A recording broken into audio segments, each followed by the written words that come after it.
actor, and then but he became the governor of California for, I think, 2 terms, and then he ran. So you'd never had a thing like this. But in terms of me, and sometimes I'd use it as an excuse, and I don't like having excuses actually, but I'd use it as an excuse. I had to rely on people that I respected or liked, but that I didn't know that well because I didn't know them that well. Some of those people I campaigned against because, when you have 18 people, we had mostly politicians running in the election, running in the primaries. And they got knocked out one by one, but I got to like some of them. Some of them I didn't like at all, and I don't like them now. And I'd rely on them, and I'd rely on other people. So all of a sudden, people would come in, I'd like to recommend so-and-so to be Secretary of State, and I'd have 3, 4 people recommend. One thing I can tell you, Joe, everybody wants the position. Of course. No, but sometimes I'll hear, a lot of people don't want to work with Trump because Trump is tough to work with, et cetera. Let me tell you. Everybody wants to be any one of these positions. They die for it. Of course. Now, they don't want to be known. I mean, there's a particular guy in New York, primarily, very big, very successful, very strong, very political, although he's not a politician. He'd give anything to be Secretary of State. But if they ask him, no, I don't think I would do it. But in the meantime, begging for it, okay, begging. I believe you. Everybody wants it. But what I wanted to get by the to, way, no matter what you do, but it's very dangerous to pick somebody outside of a politician because a politician's been basically vetted for years. Right. You pick a business guy, and they've never been vetted at all, and they're the head of a big company or something, but they've never been vetted. You know nothing about his personal life. You know nothing about where he's been.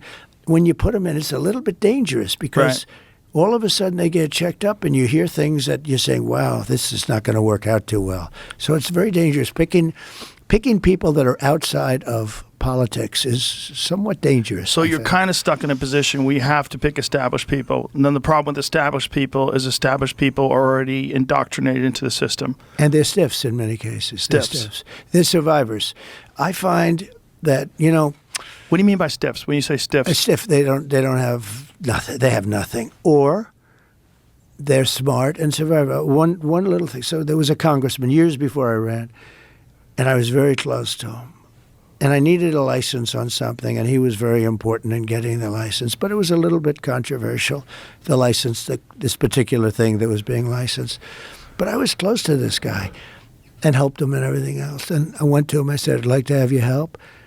And he said, let me take a look at it. I said, ooh, that's not too good, but I really hope you're going to help. And anyway, he tapped me along for a long period of time and ultimately didn't do it. And I said, you are a stiff. You could have done this thing so easy, et cetera. But it was controversial. He was in Congress for many years, like 28 years. And, there's a reason when somebody's there for 28 years, you got to be sort of smart. Right. You have a all survivor. the scandals. And I realized he was a survivor. And so they never do anything controversial. They never take any chances or speak their opinion that's outside of the... Yeah. And yet I don't disrespect him for it. So I actually respected the guy more in a certain way. I said, because he did survive. You know what? He's been there for 28 years, and he made it through. A lot of people don't make it through. It's a good way for non-exceptional people to survive. It is. Yeah. I mean, it certainly is.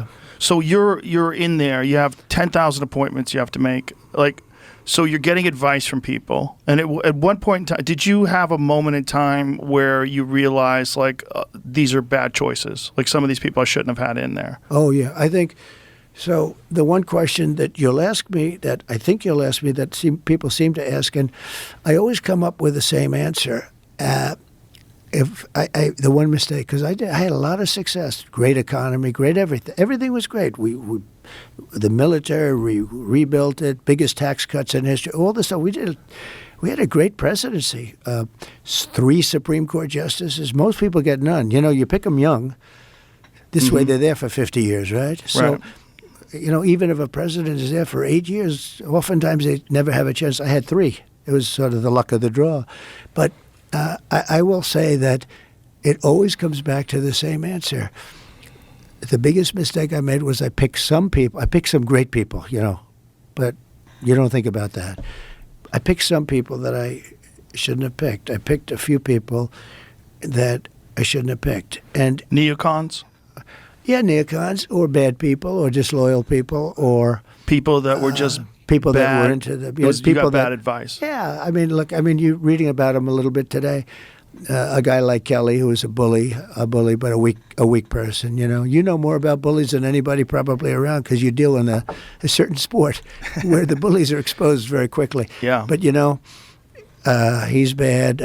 Bolton was an idiot, but he was great for me because I'd go in with a guy like a John Bolton. You know John Bolton. A friend of mine called me up. I was picking Bolton, and he's a very smart guy. His name is Phil Ruffin. He's a very rich guy from Las Vegas. He's a great card player. He doesn't play cards, but he's a great player. He's just a natural. Got poker sense, right? The good old poker sense. And Phil Ruffin is a very, very wise kind of a guy, and one of the richest people around, and has had great success and understands people. So it was in that I was picking Bolton, or I picked Bolton. He called up. He said, "Don't pick him. Why? He's a bad guy." Now, he wasn't in politics at all. He's in various businesses. He said, "He's a bad guy. It always works out bad with that guy." I said, "Oh, man, I wish you told me this 2 weeks ago. I already hired him. He's here." And he was right. But he was good in a certain way. He's a nut job.